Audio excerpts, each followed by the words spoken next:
New Hakeem video, how the rich got to control everything and you own nothing. It's been a while since we've watched like a Hakeem video or like a second thought video, something like actually about, real socialism. When I started this project, I wanted to learn more about socialism, so we watched a lot of this stuff. Now that I'm more informed on it, I feel less of a need to watch more of it, but we still should. I'm still interested in learning more. There's obviously a lot more I can learn about this stuff. So I do want to keep watching people like Hakeem, people like Second Thought, even if I don't agree with them on everything, which I certainly don't. After all these years of me sort of moving away from liberalism toward leftism, I found myself drifting away from social democracy, soc dems, to being more of a, democratic socialist. Broadly speaking, like there's no specific box you could put me in or anyone else in really. But in broad terms, that's sort of where I'm at. And I'm going to be honest, I haven't 100% loved everything I've seen and heard from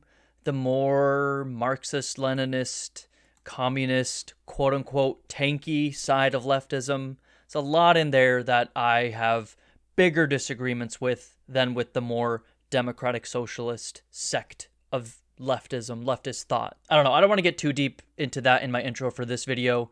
I just thought the title was interesting, right? How the rich got to control everything. You could boil down my belief system to it is not good for the many when a tiny minority controls all of the money and the power. They will use that money, they will use that power which comes from their money in order to benefit themselves, enrich themselves at the expense of the many. In our society today, this is the rich using their money and power to influence our government, influence our politics, to create policy that will benefit them at the expense of the working class. Like, I'll say this, and this is going to sound crazy, okay? Are you ready?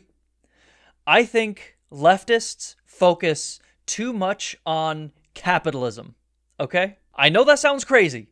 Hear me out. We should absolutely critique capitalism and like neoliberalism in general, free markets in general. We should absolutely critique those things as leftists. However, I do think it is just more about how, like, broadly, consolidating power in the form of money to a tiny minority is just a bad thing because people will be selfish. They will use their money and power to enrich themselves. So we should, like, artificially restrict people from having that much power, from having that much money. Even if we concede that they earned that money, which again, I don't think they really did in a meaningful way. But even if they did, they should not have that control of that much money.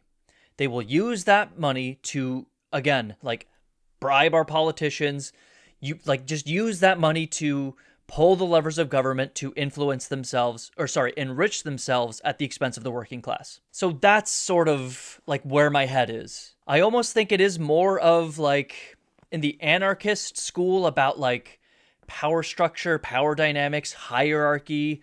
I'm not an anarchist, very much not. But there's a reason why like anarchism in a lot of ways is a form of leftism. I'm not talking about like anarcho-capitalism, but you all know what I mean. So again, I think what we should be like focusing on or like trying to teach is that like these power dynamics, these unbalanced power dynamics are the problem. And leftists do that. That's why they, advocate for things like workplace democracy. There are ways we can, mitigate that, power imbalance. But yeah, I really just think we as an entire human population need to just step back and say, okay, it is not good when a tiny unelected minority has this much power, this much wealth, which translates into enormous power. And capitalism, neoliberalism is a vector for them to get that power. So again, we should critique that, but I almost feel like we're missing the forest for the trees in a sort of way. And I will say this, I shocked myself by how do I put this? How much faith I thought I had in like American or like Western liberals. Like I critique, American liberals all the time, but I kind of thought we were moving like inching centimeter by centimeter to a better direction. And maybe we still are, but I think it's slower than I initially thought, and I'll tell you why. It was Ezra Klein, the abundance guy, on Sam Seder's podcast. And I'm going to paraphrase it terribly, but Sam basically was like, in your book, you don't really talk about the real problem, which is the broken power dynamic where the rich control everything and, use their power to enrich themselves at the expense of the working class. Why don't you talk about that in your book, Ezra Klein? And Ezra Klein was like, yeah, I guess that's something worth talking about. Maybe, I don't know, but not really, was basically his answer. And I was like, what? What Sam said is like everything. That is what's wrong with the fucking world today. And seeing like, especially in the last couple days, like since yesterday, as of this recording, Zoran Mamdani just won the New York City mayor primary, essentially the election. And seeing just these like liberals come out of the woodwork to, one, either like become Republicans in their criticisms of Mamdani and his like leftist policies, or two, try and like take credit for getting this guy elected. And then you search their like Twitter feed, they've never mentioned him once. Looking at you, Harry Sasson. So yeah, I don't know how I got into that tangent, but like my faith in American liberals, I guess just being a little bit better than I guess they are in my eyes, has been repeatedly shattered in the last like couple of weeks. Like I've always known liberals have been, liberals. They're not perfect or great. But the fact that like for so many of them, there's obviously the progressive wing, the more left-leaning wing, the Soc Dem wing that are aware of this. But like that like shitty center right wing, man, is bad. They don't recognize this, that the rich and tiny minorities controlling too much power is the fucking crux of every issue on the fucking planet. They're still denying that or ignoring that. So anyway, I feel like I've just literally been rambling, even more so than I usually ramble with my overly long intros. So let's watch the video, How the Rich Got to Control Everything and You Know Nothing, and we'll probably talk more about this stuff as the video goes on. Let's check it out. Hello.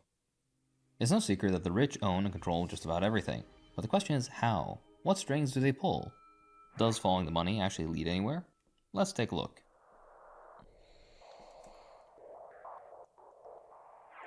A good but cliche rule of thumb for understanding who's most influential in guiding policy in, for example, the United States is to follow the money. In 2010, the United States Supreme Court ruled on the case Citizens United versus Federal Election Commission that money donated to political campaigns was actually a form of speech, and as a result couldn't be regulated very much, if at all. This opened the floodgates to dark money, which surged 20,000% from 2006 to 2024. Only 3 years later, a study showed that nearly 70% of wealthy Americans had bankrolled candidates. For a certain set of the affluent donors, writing checks wasn't enough. Some bundled contributions, while others held lucrative fundraisers. What does it add up to? From 2010 to 2022, super PACs, these are tax-exempt political action committees flush with cash, spent approximately $6.4 billion on federal elections. Then in 2024, super PACs set a record by dumping $2.7 billion into elections, with billionaires alone providing 15% of all funds. It's unsurprising then that we see studies that show that when interests between the rich and poor clash... Yeah. So what Hakeem is demonstrating here is the rich using their money and influence and power to lobby... I don't know, can I legally say bribe? If I can't legally say bribe, I'll say lobby our politicians to create, policies, legislation that will benefit them at the expense of the working class. If you think these billionaires are giving our politicians money so that they'll create like policies that will benefit you and me, you are insane. You need a baker's dozen of lobotomies if you think that that is the case. No. They are absolutely using that money, power, and influence that they're giving the money in terms of money to our politicians so that those politicians will create legislation that will help the rich. Things like tax cuts, deregulations, austerity, by not creating policies that would help working class people. Sorry, leftists, but because we're in America, I'm going to stick to like the very basic, like social democratic framework of things like universal health care, universal college, things like that. Things that would genuinely help working class people. These wealthy individuals, these wealthy firms, they lobby to not have our politicians support these policies because they would affect the bottom line of the ultra rich. Oops, sorry, I'm going to shrink myself here. There we go. So we can see more of the video. When I yap, I'll make myself bigger. Okay. The policies that favor the rich win 20 times more often. Hold on. Gotta rewind. All funds. It's unsurprising then that we see studies that show that when interests between the rich and poor clash, the policies that favor the rich win 20 times more often. What? Hold on. What? There's no way. What? How could this be? I'm a typical American voter. No, seriously, all joking aside. Yeah, I didn't need to see a peer-reviewed study explaining this. It's just, it should be obvious to every American voter, but it somehow isn't. Yes, of course it is. Again, follow the money. Look at the politicians who are accepting dark money, big money. Look at the policies they are supporting. Then look at the politicians who are not accepting dark money, big money, like your Bernie Sanders, AOC, etc., and look at the policies that they're supporting. Even when laws do align with public needs, it's often luck, not design. Now, you can't talk about money in American politics without an obligatory mention of Big Pharma, and there's no better example of their spending power than their fight against lowering Medicare drug prices. In 2022, PHRMA, the lobbying arm of the pharmaceutical industry, how clever, spent $32 million to block negotiations, while funneling another $16 million to advocacy groups opposing reforms in pricing. Many of its members, including Sanofi and Bristol-Myers Squibb, didn't sit idly by either, but separately lobbied to kill even the mildest reforms like the Inflation Reduction Act, as an example. But before Citizens United, there was the 2008 financial crisis, during which a certain $2 trillion banking giant, Citigroup, amongst other banks deemed too big to fail, had their liquidity guaranteed by the federal government. By that I mean banks reaped 70% of the $444 billion in authorized bailout funds. They weren't allowed to go bankrupt using your tax money. Meanwhile... Yeah, I was going to say, that's our tax money, by the way. Yours and mine. What a joke, dude. Neoliberalism is such a fucking joke. I don't know how it survived this long. Propaganda, lies, education cuts, I don't even know anymore. But it's insane! Homeowners and others who felt the heaviest burden of the 2008 crisis got scraps. $31 billion in foreclosure aid, a mere 7% of the total. Then there's Trump's 2017 Tax Cuts and Jobs Act, which was pitched as middle-class relief, but by 2027, 83% of its benefits will go to the top 1%. Hold on. A conservative lied about their economic policies?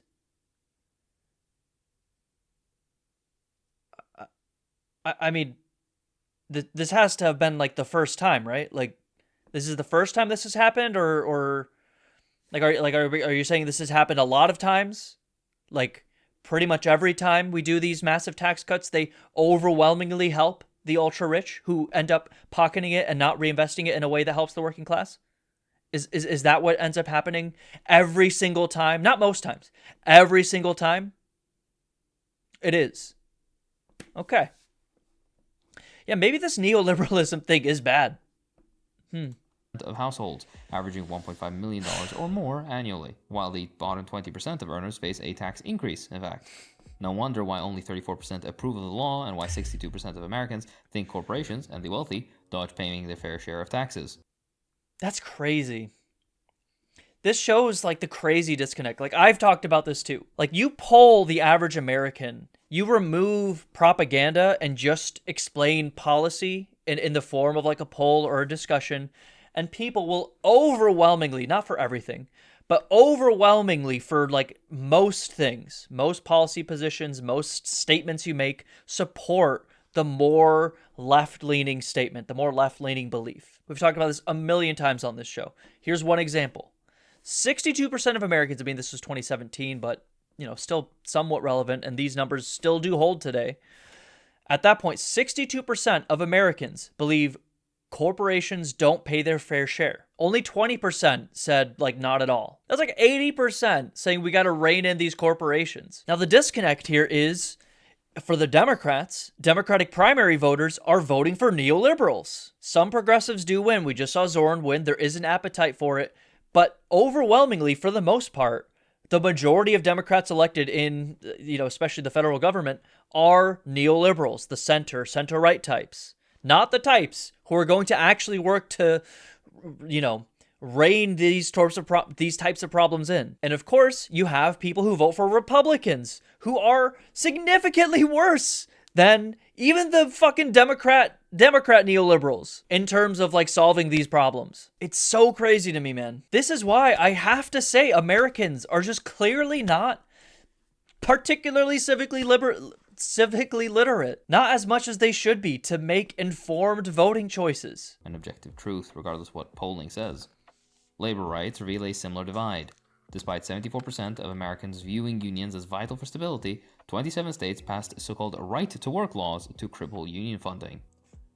Okay, Hakeem, then you tell me why. Why is this happening? What is this phenomenon where the majority of Americans tend to, again, when you strip away the propaganda and just talk about the policies, what they overwhelmingly support these good, leftist, sometimes liberal, but better than conservative policies. But then they vote for neoliberals. They vote for conservatives. I mean, it's like, Americans and just people in general do fall for things like propaganda, unfortunately. I hate to say it, but like, there's a reason why political ads work.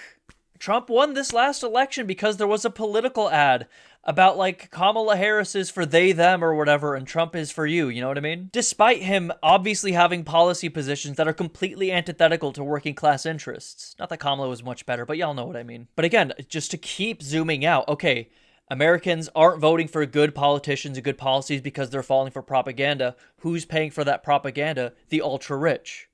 We remove that ability for people to be that wealthy, for that much power to be consolidated. Then no one's able to do that. At least not as easily. You could pool your money together and produce a horrific, shitty neoliberal propaganda film, I guess. But it would be harder.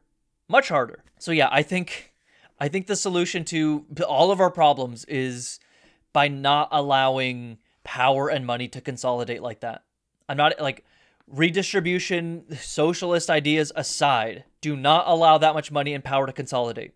That's the key. This framing matters, of course. Label them right to work and they poll well. Call them anti-union and support nosedives. Yeah. And this is where that propaganda element comes in. These are specific focus group tested terms that you spend millions of dollars on. I bet they spent $16 million coming up with this right to work statement. Things like this, things like the Patriot Act. You spend a ton of money to make sure people fall for this propaganda, and it works. Even amongst conservatives. Public demand for accountability rarely survived corporate lobbying. After the 2008 crash, 87% of voters wanted stricter Wall Street rules, with 80% demanding accountability for the banks that caused the crisis. What happened? Dodd-Frank reforms, intended to curb risky financial industry activities, got gutted, letting risky practices like predatory lending come back. Meanwhile, Amazon turned tax dodging into high art. In 2020, despite record sales and $20 billion in US income, the company paid an effective federal income tax rate of only 9.4%, significantly less than the standard 21% corporate rate in the United States, and a $4.1 billion loss in tax revenue. Over the initial 3 years following the Trump GOP tax law, the company's effective federal income tax on US income was only 4.3%. This isn't a hit piece on Trump, by the way. Democrats aren't any better on this. Actually, they're like 1% better, Hakeem. Okay? You leftists and your Democrat bashing. Kidding. Yes, the Democrats suck too. A lot. Neoliberalism in general is a massive problem. The Supreme Court didn't stop at lobbying. They also gutted environmental accountability. They ruled that deficient environmental impact statements, which are meant for at least some oversight over polluting or otherwise environmentally damaging activities, will no longer automatically invalidate projects, instead requiring only that agencies demonstrate reasonable decisions. And we've seen what they consider to be reasonable. Yeah, I mean, in terms of like anthropogenic climate change, shit's Jover, okay? But yeah, that's another good reason why we need to regulate corporations is because they will gladly poison us to save a penny. I talk about this all the time too. I'm not going to get into it too deeply, but without public regulation, these corporations, again, would poison us. They'd make you work 7 days a week, 18-hour days. They'd pay you nothing. They do that right now. A lot of our American economy has to rely on literal, unpaid slave labor. These are American companies taking advantage of this stuff overseas, but those are still fucking human beings, equally as worthy as any American life to not have to work for slave wages or zero wages. So yeah, again, moral of the story, neoliberalism is a bad thing. This deliberately nebulous standard basically allows rubber stamp permits for fossil fuel companies to do whatever they want. The American Petroleum Institute hailed these steps as long overdue because they eliminated analysis of drilling impacts, refining pollution, and climate change, which they considered to be unimportant, of course. The Dakota Access Pipeline was built. We're so fucked, man.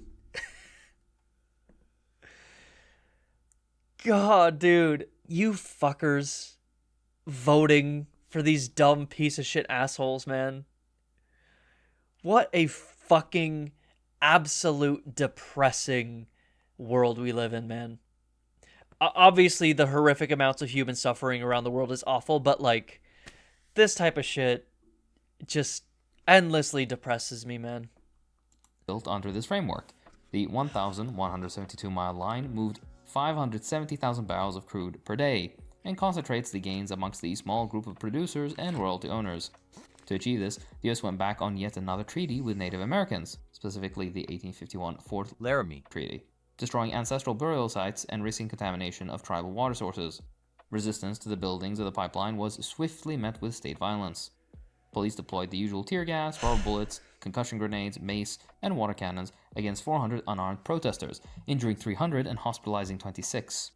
Another American classic in the unending cycle of Tiananmen Square-level events orchestrated by US police and military on US soil this month. The police claimed demonstrators were, of course, very aggressive and instigators of a riot. We see similar rhetoric in LA today. Back to the video in just a second. Let's hear from today's sponsor, Incogni. Sorry, unethical. Me being unethical by skipping. Sorry.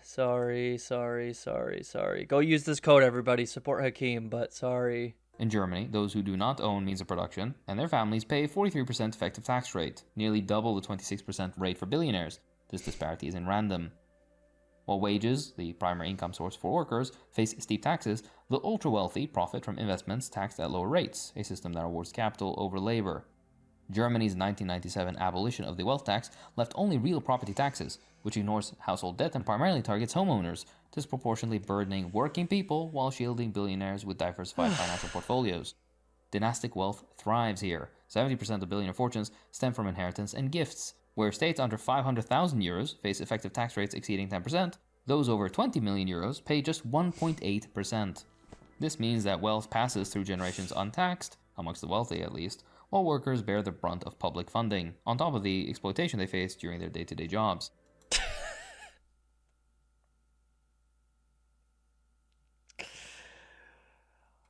Why do we allow ourselves to be so effectively cucked by the ultra-rich, man?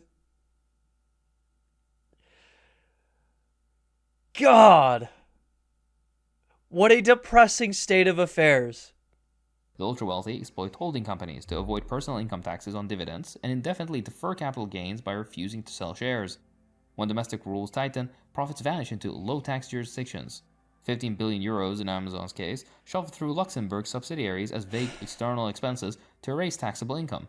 Basically a self-reinforcing cycle, which means that wealth would congeal at the very top, while workers like you fund public services through higher effective tax rates. If you don't like taxation, imagine what they do with your surplus value.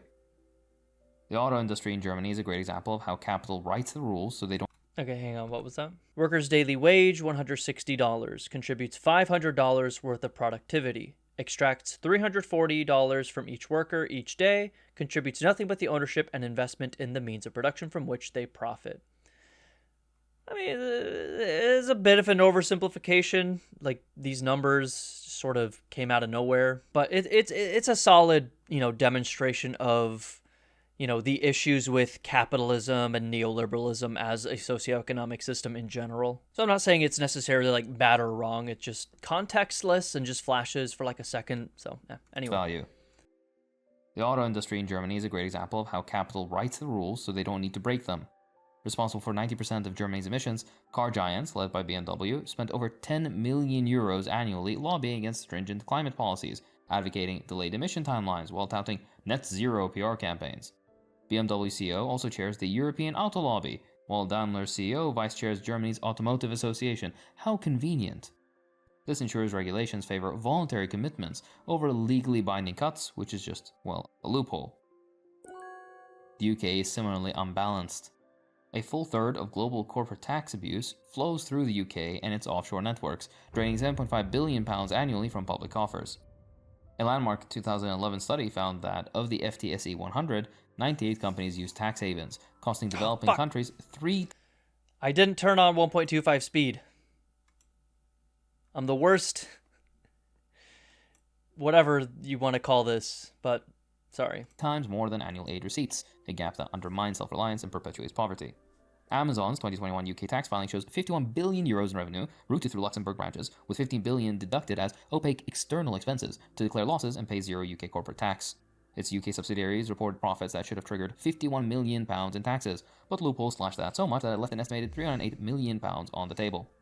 What's worse is that the UK Treasury considered relaxing anti-abuse rules in 2011, proposing an £840 million tax break for multinationals using havens. Hopefully it's clear by now that these aren't anomalies, they're engineered outcomes. Corporate tax havens siphon money out while imposing harsh austerity, forcing cuts to education, healthcare, and infrastructure at home. Yeah, 100% correct on everything he said there. In 2017, France repealed its wealth tax under Macron, which ended up being a major windfall for the ultra-rich. Replaced with a narrow real estate levy, the reform triggered a 60% surge in dividends, 23.2 billion euros in 2018, up from 14.3 billion in 2017, with no measurable public benefit, while the top 0.1%, less than 40,000 people, capturing 2/3 of the total, up more than half in 2017. The ultra-rich, less than 4,000 people, tripled their share, seizing a third of all dividends, while debates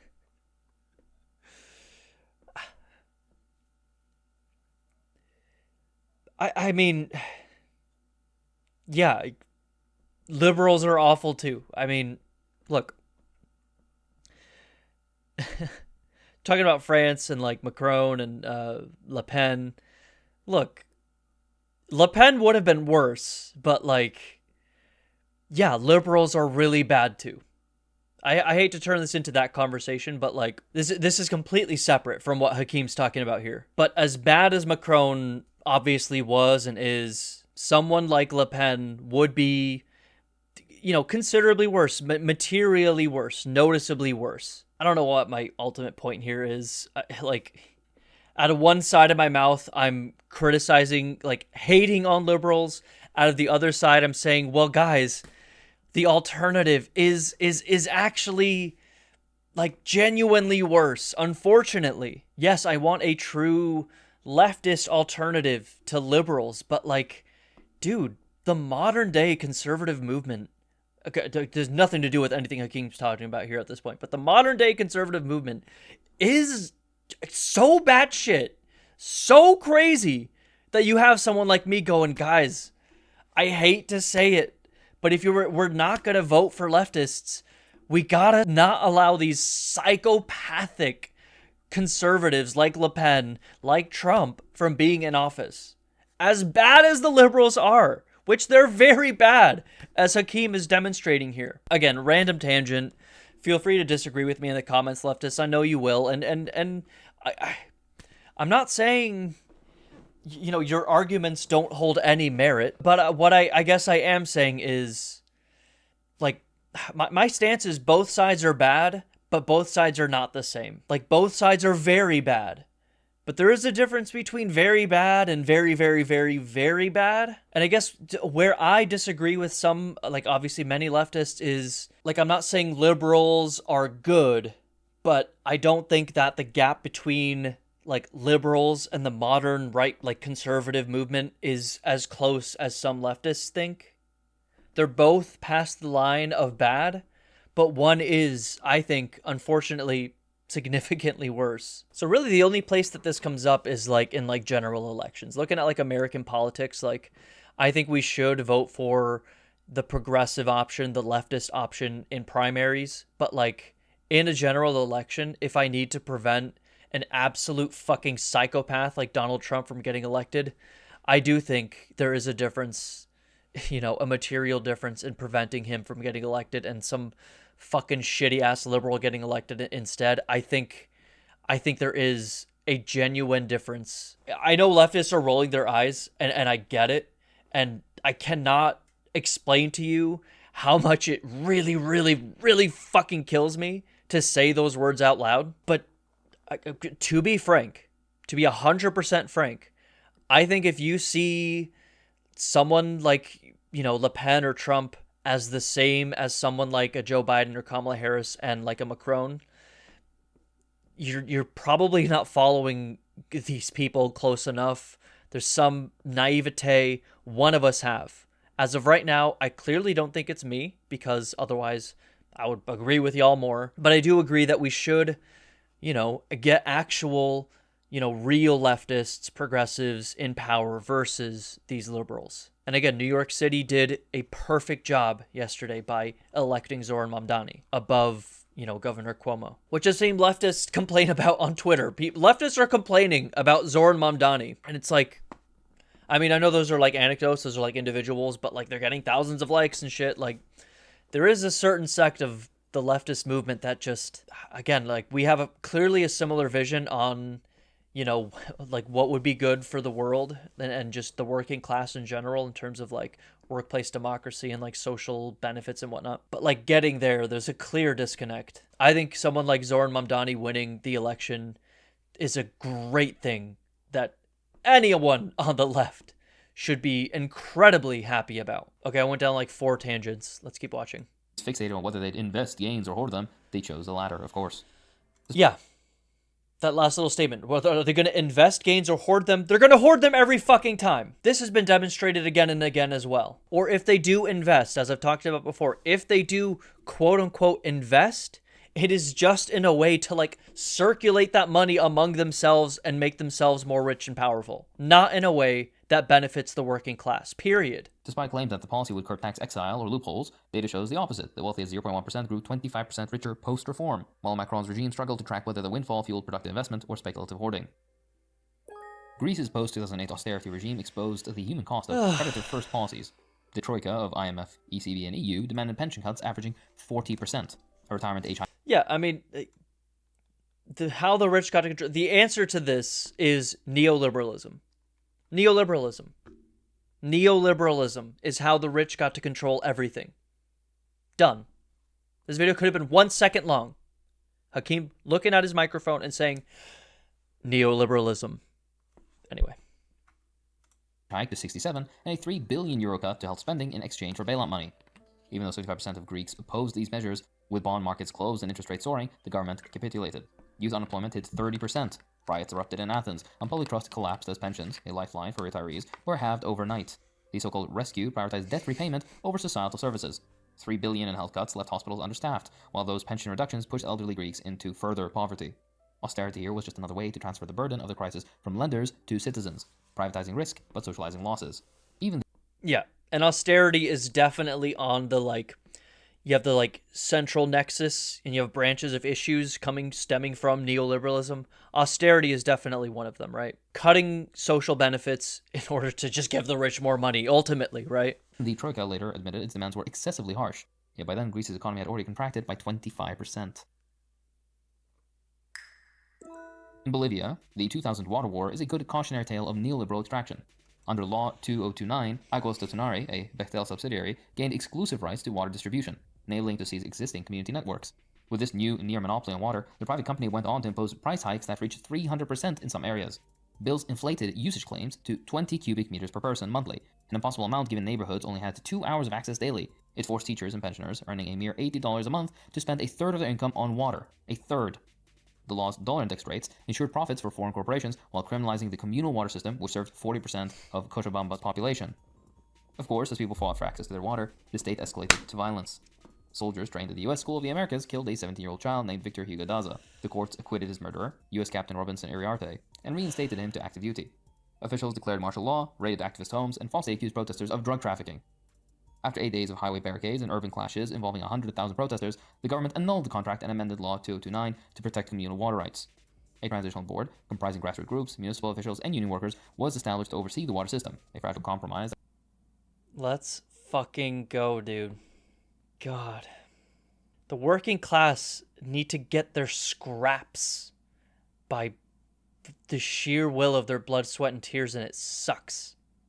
And the rich can just spend money to get anything they want. Meanwhile, we need to fucking die at the hands of the ultra-wealthy controlled state to get anything. To get fucking water. Fuck this shit, man. That preserved public control. A rare story of people persevering over the whims of capital. Yes. I see what you did there, Hakeem. Perfect timing. I'm sorry, I ain't reading all that. Argentina's 2018 $57 billion IMF I'm a bad loan, the largest in the leftist. institution's Okay, I history, don't read. mandated austerity measures that slashed pensions, gutted public sector jobs, and withdrew stipends for women engaged in unpaid home care labor. Poverty surged from 27 to 40%, with soup kitchens becoming the primary food source for millions. The IMF's 2019 review even admitted a limited focus on social protection, yet doubled down on the policies that transferred wealth to creditors, even as GDP contracted by 4.6%.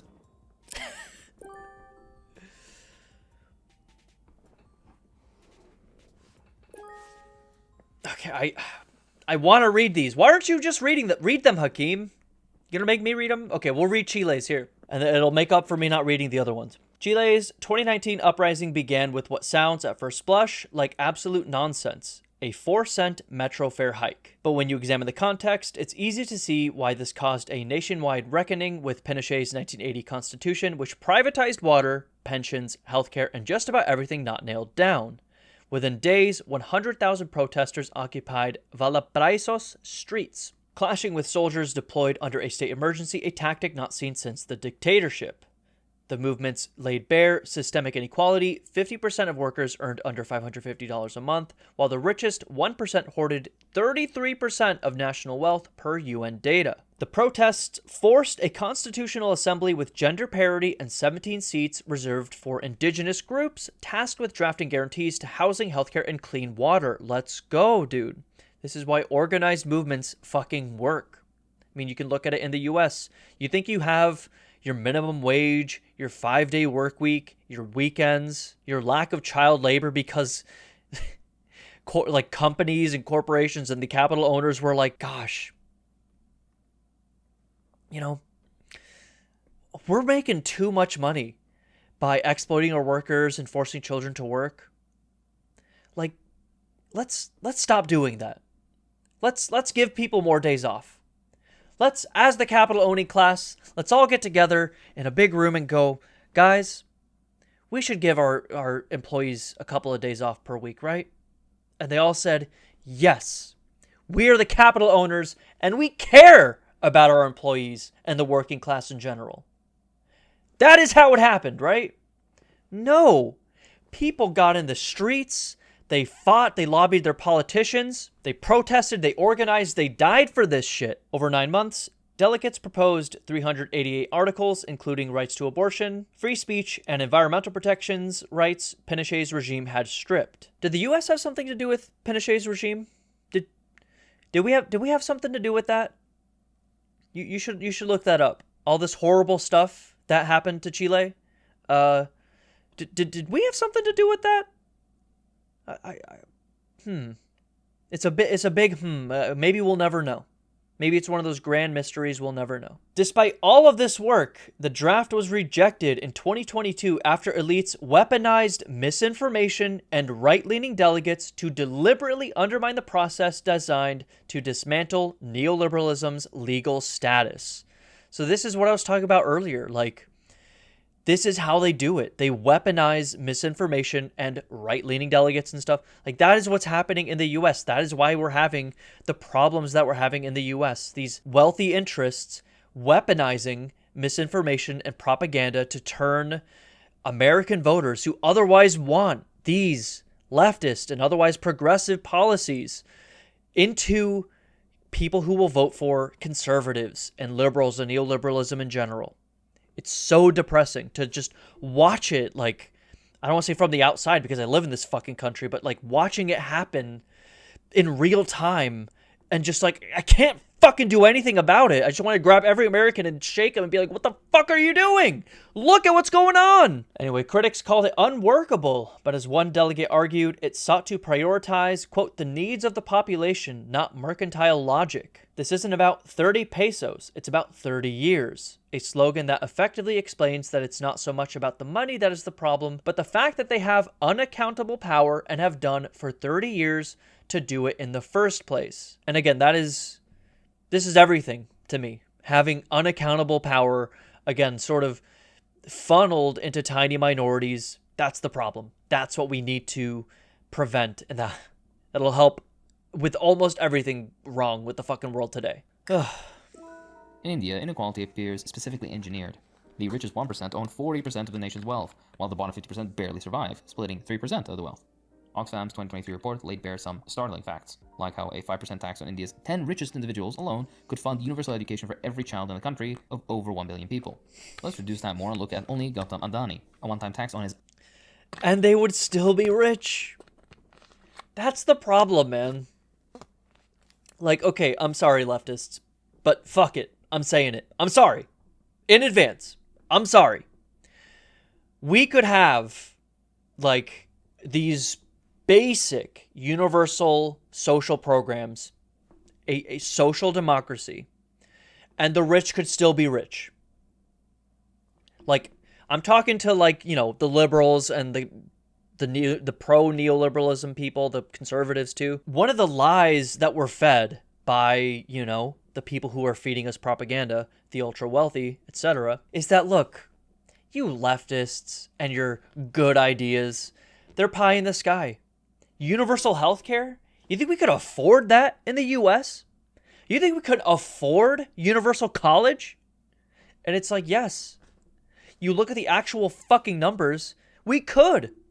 Universal health care would save the working class money. They'll say, like, well, universal health care will cost $300 billion a year or whatever the fuck. And it's like, well, we spend $450 billion a year. So it's like, yes, like, we don't... Again, leftists, I'm sorry. We don't need necessarily, like, full tilt communism, okay, to give us universal health care, to give us universal education. We don't need to execute every billionaire, take all the money out of their wallets to get universal health care. These people could stay rich under social democracy. Now, again, leftists, I'm with you. There are other reasons why these people shouldn't have that much money. I outlined that in my intro, right? There are other reasons why it's bad to consolidate that much money and power in the form of tiny minorities, individuals, companies, etc. There are other reasons why billionaires shouldn't exist, not just because, like, we need to tax them just out of oblivion into oblivion so that we can afford universal healthcare. No, we can have universal healthcare, universal college, and there could still be ultra-rich people. That's just another lie we're fed. Again, there shouldn't be ultra-rich people for other reasons, but that's not really the reason why, you know, we need to get rid of ultra-rich people or whatever. Does that make sense? Tell me if that doesn't make sense, and I'll explain it to you in the comments. Unrealized gains from 2017 to 2021, so not even his entire wealth, could employ 5.3 million primary school teachers for an entire year.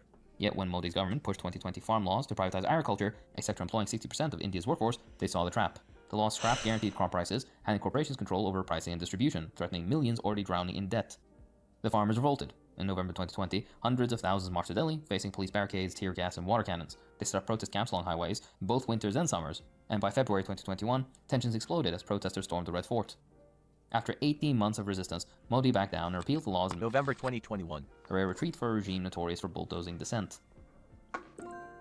Pakistan's energy sector is a masterclass in structural violence against the poorest. In January 2023, the national grid collapsed, which caused major economic disruptions. $70 million were lost in just one day by the textile sector, which accounts for 60% of exports and employs 15 million workers. What was the cause? Power failures? Infrastructure issues? No. IMF loans. These loans forced a full privatization of their energy industry, which gutted maintenance budgets and spiked consumer costs, leaving 230 million citizens in darkness. By 2023, Pakistan's debt hit 90% of GDP, with inflation at 24% and foreign reserves covering just 3 weeks of imports. Then in 2022, Pakistan experienced catastrophic floods which submerged 1/3 of the country, destroying 4 million hectares of crops and causing $40 billion in damages, which forced reliance on expensive food imports, while wheat prices surged 35%.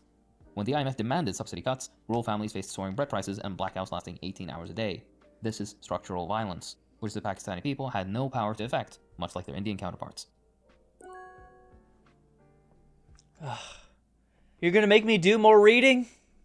Okay, viewer, put this on 2.5 speed. Okay, we're gonna read this. Last reading! Okay, I promise. No more reading. No more books. No more books. No more books. No more books. No more books.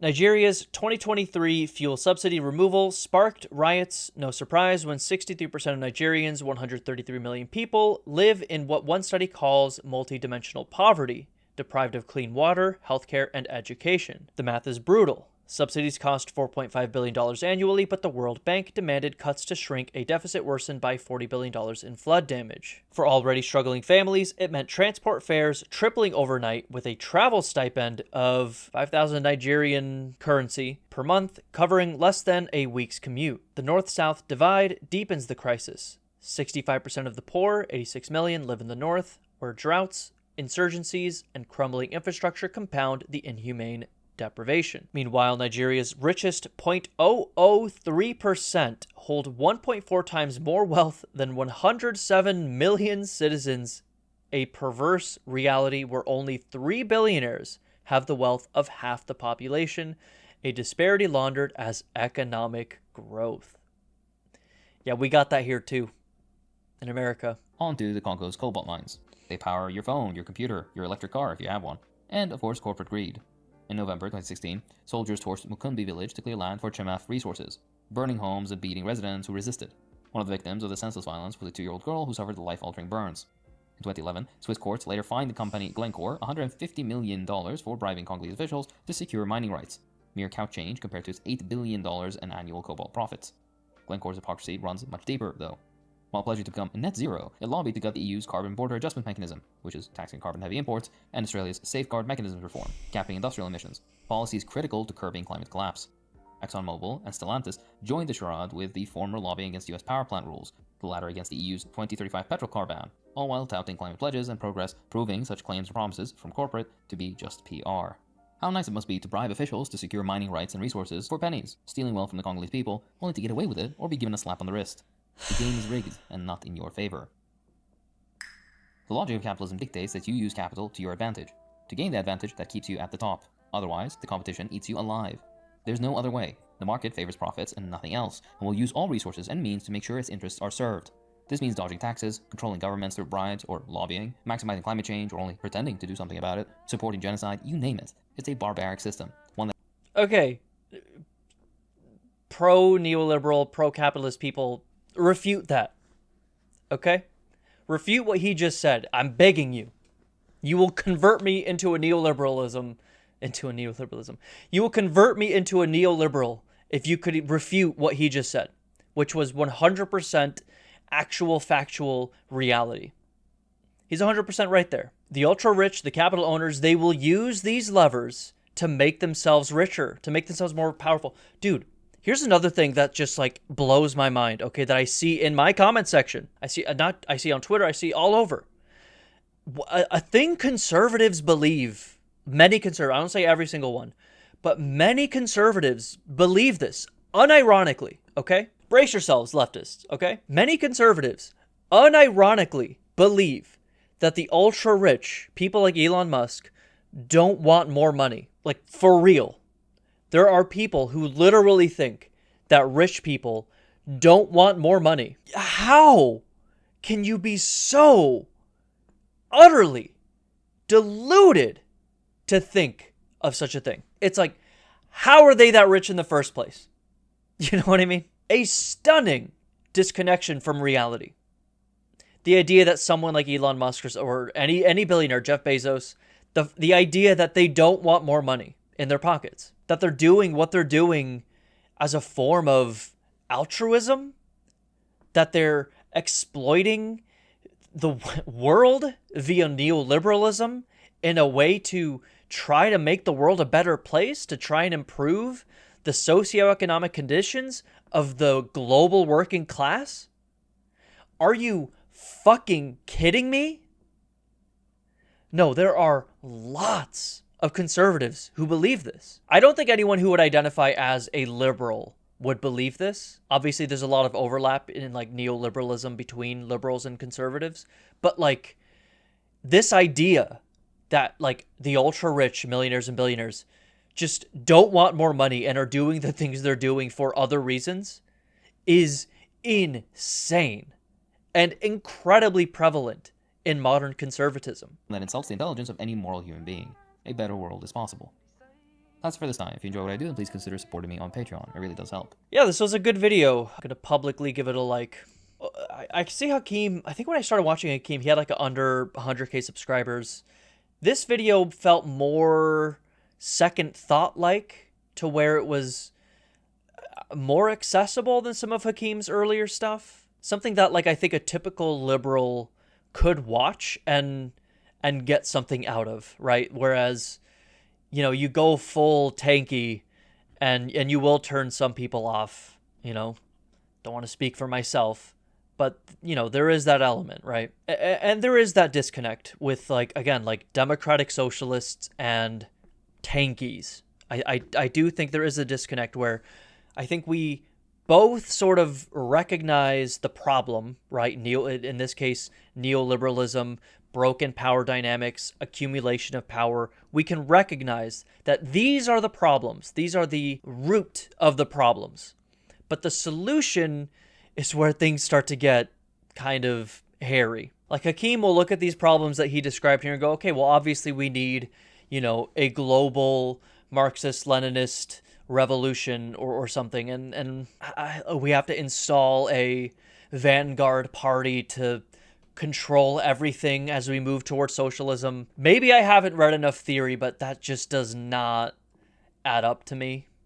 It's not something that I prescribe to. It's not something I will like outright reject and say like clearly that is completely wrong. Like in the same way I will say neoliberalism is, capitalism, etc. But I do think I really just far more closely aligned to democratic socialist principles than Marxist-Leninist, vanguardist Marxist-Leninist principles. I just, from what I've seen, they just make more sense to me. Maybe things will change as time goes by. Either way, this video was really good. It did a good job of explaining, yeah, how the rich got to control everything. The vectors that the ultra-wealthy have to consolidate money and consolidate power in a way that will benefit themselves at the expense of the working class. That's everything. Boil it down to what the problems are, that is it. And they use neoliberalism as that major lever. Anyway, let me know what y'all think in the comments, and I will catch you guys next time.